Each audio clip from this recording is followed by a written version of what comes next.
เกิดวันที่4 เดือน 1เออพอดีแม่เราก็เสียแม่เราก็เสียเดือนสี่เดือน 4 ปี 2025พอดีแม่เราเสียเดือน 4 2026พอดีปีตอนเที่ยงกินแล้วซื้อแต่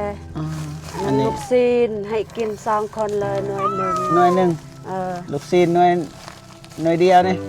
หน่วยเดียวแหละซื้อให้พวกเพิ่น2 คนกินส่งเสื้อบ่มีว่าส่งเสื้อบ่มาวันนี้ปลาทอเต็มเลยวันนี้ลิ้น30 ลิตรยานี่แป๊บนึงไปขึ้นไปเอาถ้วยนะจะขึ้นไปเอามาเจอให้กินพี่น้องเอ้ยกิน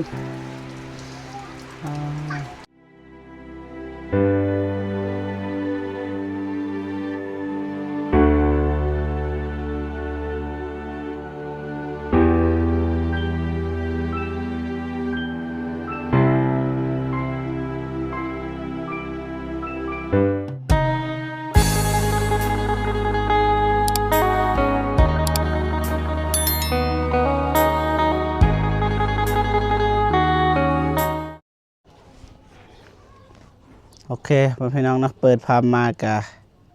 อยู่ทุ่งวายแล้วพี่น้องเนาะมื้อนี้ก็เดินทางไปกับน้องเพิ่นมือกองเนาะเบาเดียดคือเก่าพี่น้องเอ้ยไปบ้านกระดับพี่น้องเอ้ยพอดีมีเคสน้องคนหนึงนะเด็กน้อยประมาณสูงส่ำนี้แหละเป็นผู้หญิงพี่น้องเอ้ยไปหาแต่ว่าบ่เจอพี่น้องเอ้ยเพิ่นไปกับยายเพิ่นประมาณนั้นแหละ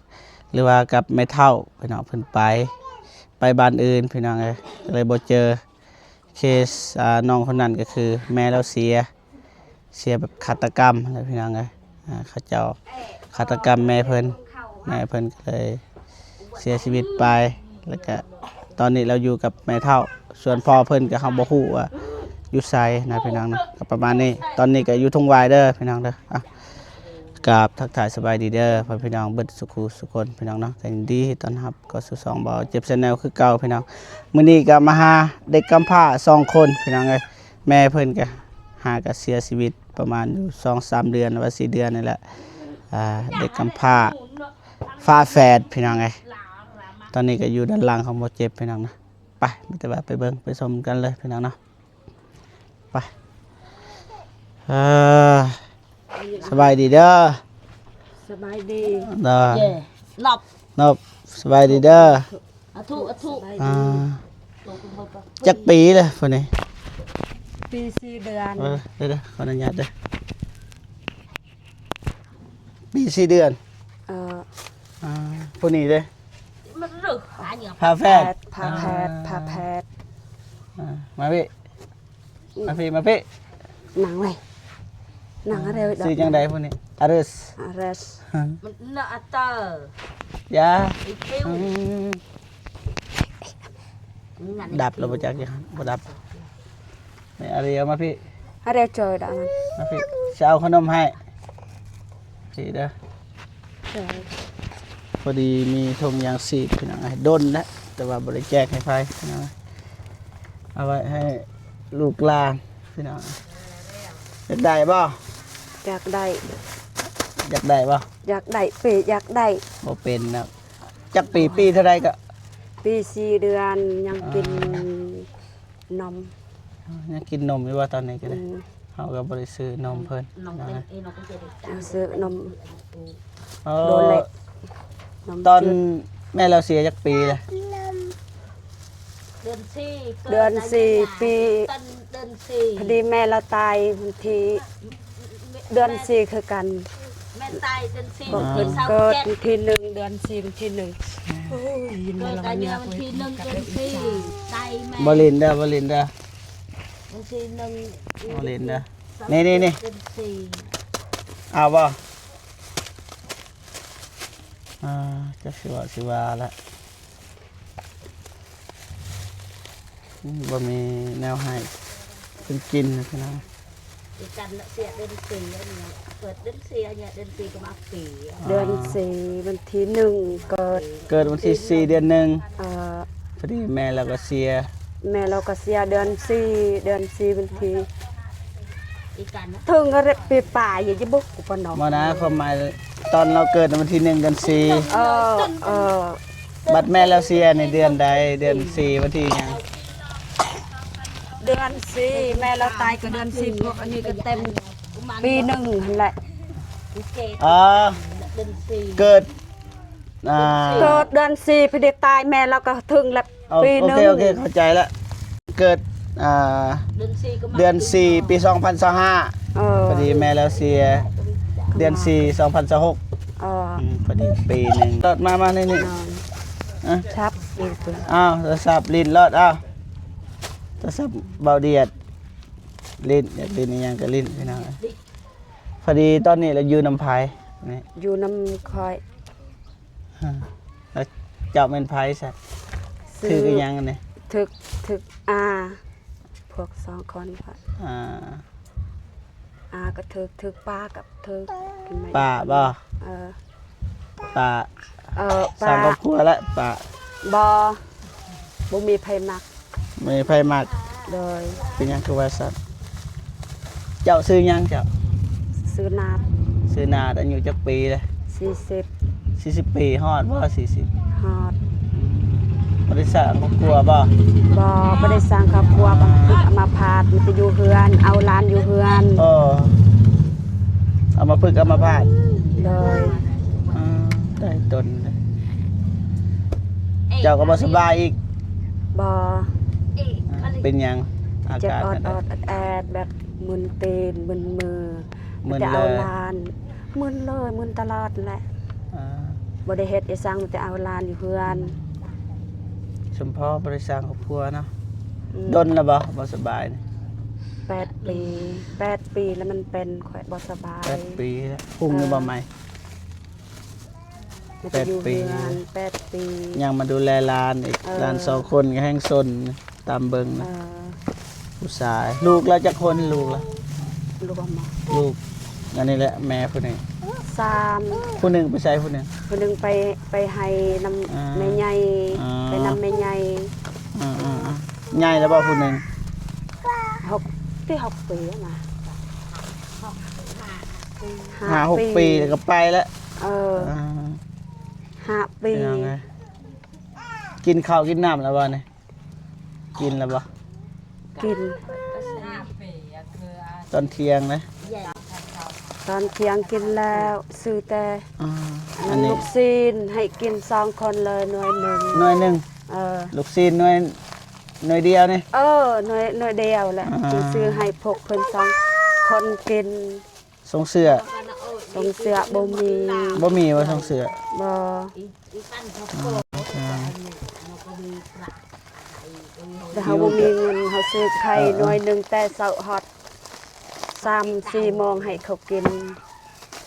เฮาจำเฮ็ดแจวให้กิน อันนี้บ่ฮู้อิหยังดอก2 คน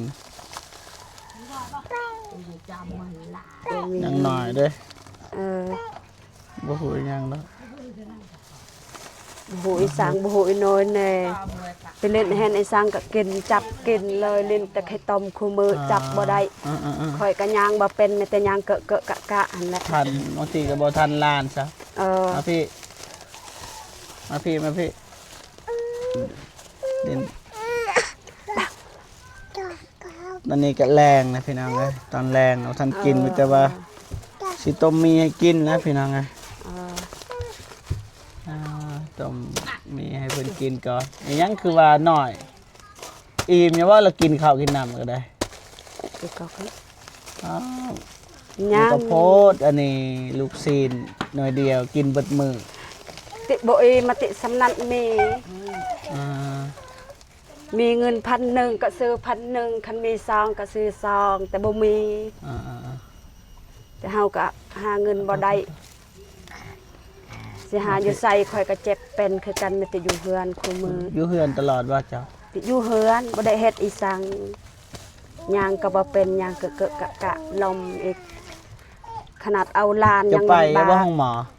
ไป เขาว่าจังไดห้องหมอว่าจังได ประสาทเขาว่ากระเพาะประสาท เพราะประสาท เออ เคยกินบ่ยาย เจ็บเลยบ่นมือ เจ็บมึนมึนจังแขน เพราะว่าจะหน่อยสลบอีกบ่ได้เด้ ตัวอยู่มาเตะก็จำเป็นจริงมันก็มาปลาเรามาบาน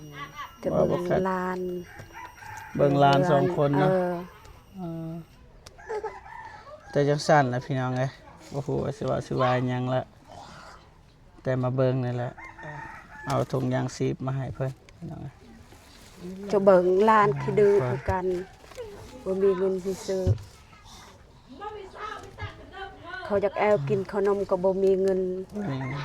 จับ ป เอา กติ จับ แล้ว เอา เจ้าก็บริหารเงินมันจะอยู่เฮือนสิหาเงินได้ใช่ ใส่ บ่จัก สาร คอยบ่เจะลิ้นเลยซะว่าคันบ่ลิ้นเจ้าน่าจะติดอยู่ๆมาพี่มาพี่หยุดคลิปก่อนก็ได้มาวันนี้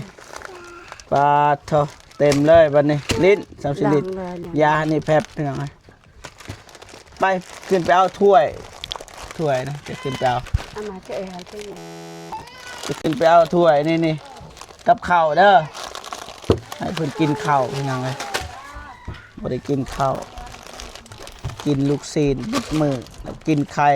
หน่วยหนึง3คาบบ่เป็นติบ่ แปลกเฮาบ่มีเงินสิว่าบ่เป็นกินได้ เฮ็ดแนวใดเด้อ คน นี่แหละ มีเงินแค่นั้นแล้วเฮาซื้อ นี่แหละกินมื้อหน้ามื้อเนี้อสิมายำใหม่เด้อ เออ เกลือนี่เกลือจะกินบ่ได้หำน้อย แค่นั้นเฮาซื้อ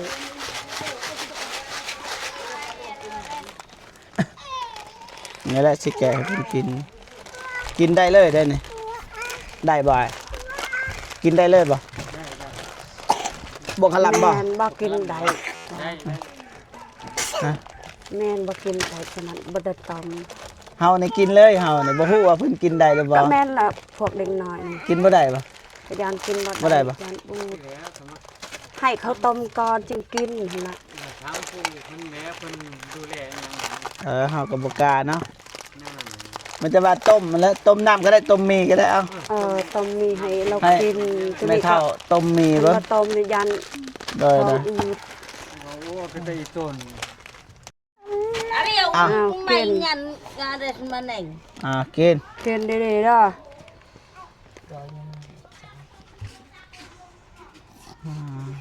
กินให้กินให้โตะโตะอีต้นพี่น้องไง อะไรไม่ตัวเรื่องก่อน ว่ากิน กิน ไม่ให้ใส่เสียงดังเด้อถ่ายคลิปเด้อเอามาสิปอนให้มาดองก็ได้กูตักดองกินนั่นนี่เขาตักนั่นนี่เขาตักจะเบิ่งหั่นนั่นนี่อ้ำ เราตักเองซะเรากินเองนะแค่นะแบบนี้ได้เยอะกิน กินให้เอ็มเด้อ กินให้อิ่มนะสิกินแต่ลูกซีนหน่วยเดียวเบิดมือบ่ได้ตีบ่ เดี๋ยวได้นะบ่มีเงินสิซื้ออันนั้นมี ต้นพี่น้องเอ้ยพอดีอธิบายใหม่อีกพี่น้องพอดีเพิ่นเกิดมาเดือน4เดือน4ปี2025พอดีแม่เราก็เสีย ที่หนึ่งเดิน เดือน4ปี2026พอดีเกิดมาได้ปีหนึ่งตอนนี้ปีปลายปีเท่าไรก็ ปี4เดือน แม่เราเสียจากเดือนละ 4เดือนละ 4 เดือนละแม่เราเสียก็ได้ 4เดือน อยู่กับป้าแม่นบ่ แม่น อยู่กับป้าก็บ่มีครอบบ่มีครัวนะแบบคนก็ห่างกายบ่ดีปานใดพี่น้องไงแบบมึนเลยสั่นตลอดบ่ สั่น เหมือน แล้วก็ จัง ดูแลนี่แหละหลานก็บ่ฮู้อีหยังสนขนาดพี่น้อง เอาอย่าพักแพ้ นี่ทางบ่เจ็บก็เอาถุงยางซีบนี่แหละที่ผู้ใหญ่ใจบุญเพิ่นเอาให้ตั้งแต่มื้อนั้นดนแล้วพี่น้องแต่ว่าเฮาก็เลือกให้ คนที่เหมาะสมมันแหละคนที่ต้นจะบ่มีก็คืออันนี้ก็บ่มีพี่น้องเอ้ยเนาะบ่ยะกินพี่น้อง กินเด้อ ต้นพี่น้องอันนี้บ่ฮู้อิหยังนะยังเด็กน้อยพี่น้องบ่ฮู้อิหยังเลยต้น ไม่แต่มือนี่แหละได้กินไว มื้อเดียวนะบ่ได้กิน บ่มีเงินสิซื้อไม่แต่มือนี่แหละได้กินไวบ่มีเงินสิซื้อ บ่มีเงินซื้อมื้อหน้าเด้อสิมายามไปซื้อให้เด้อ อ๋อ แล้วสิหาส่งเสื้อนี่แหละ อืม คู่เดียวบ่ส่งเสื้อนี่ cái nó mà พูด cô เดียว เนื้อมานี่นี่ อืม จังหน่อยตะปนตะเปถึกเว้าภาษาพี่น้องเอ้ยก็ว่าทางเอื้อยกับแม่เพิ่นก็บ่มีนะมันแต่คู่เดียวนะมื้อนั้นก็คู่หนึงบ่เจ็บให้ อืม เบิดสำนั่นแหละ อ๋อเบา นี่แหละคู่ของเขาเบิดของเฮาก็สักไว้บ่ เออ มีแต่เท่านั้นแหละพี่น้องเอ้ยบ่มี สักไว้ เครื่องคองพี่น้องเอ้ยกินอ่า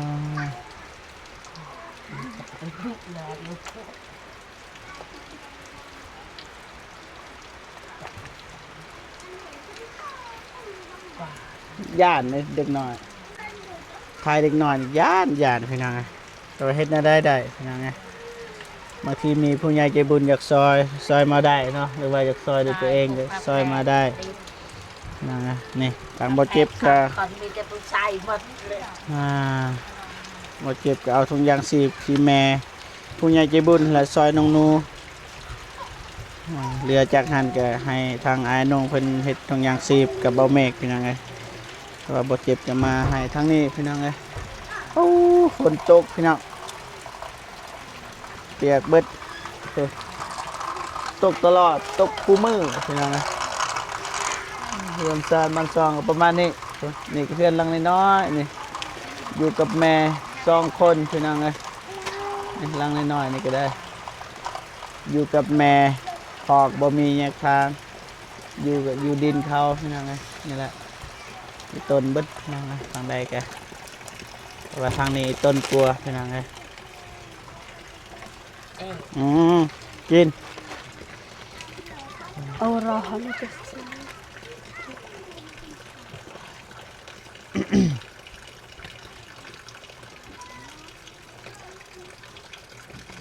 เล็กหน่อยบ่ฮู้อิหยังเลยพี่น้องเอ้ย mới thấy hết ไปวันนี้พอพี่น้องเอ้ยก็ประมาณนี้บ่ฮู้ว่าสิถ่ายแบบใดถ่ายไล่กับญาติพี่น้องสิถ่ายประมาณอยู่9หรือว่า10 นาทีแหละพอได้วางโฆษณาหน่อยหนึงพี่น้องเอ้ยมันจะจังสั่นเด้อ ขับใจเด้อให้ โดย chạy ขับใจเด้อ ได้ ให้สอบให้นานให้นานเลย ได้มีแต่ว่าสิกลับกันเด้อบัดนี้เด้อมื้อหน้ามื้อเน้อก็สิมายามเด้อสิซื้อเสื้อนี่ละให้เพิ่นเมื่อก่อนเด้อ thu ถูไว้ โท ถูไว้ luôn Thu. đó Thu. thu đó ถู thu โท ถูกเลขเด้อจะไหนซื้อเลขให้มันถูกเด้อ ได้ ถูกอะไรเอาใหม่หลายอะไรถูกไว้ บ่ว่าไปก็กินแล้วประมาณนี้เด้อพ่อพี่น้องเด้อได้ไปโอเคพ่อพี่น้องเนาะบ่เจ็บก็ขออนุญาตเดินทางเด้อพี่น้องเด้อถ่ายยาวบ่ได้พี่น้องเอ้ยญาติพี่น้องเนาะแต่ไว้ต้นพี่น้องเอ้ยแม่เราหาก็เสียใหม่ๆ4 เดือนแต่ว่าอยู่นำป้าก็คือฮู้เนี่ยบ่ได้สร้างครอบบ่ได้สร้างครัวพี่น้องเอ้ยบ่สบายอีกแถมยังย่างก็บ่ค่อยได้พี่น้องพิการก็ว่าได้นะพี่น้องนะไปวันนี้บ่เจ็บก็สิจบคลิปกันเด้อพี่น้องเด้อสำหรับคลิปนี้สบายดีเด้อพี่น้องเด้อไปสบายดีเด้อเราเดียดไปพี่น้องบ๊ายบายเด้อ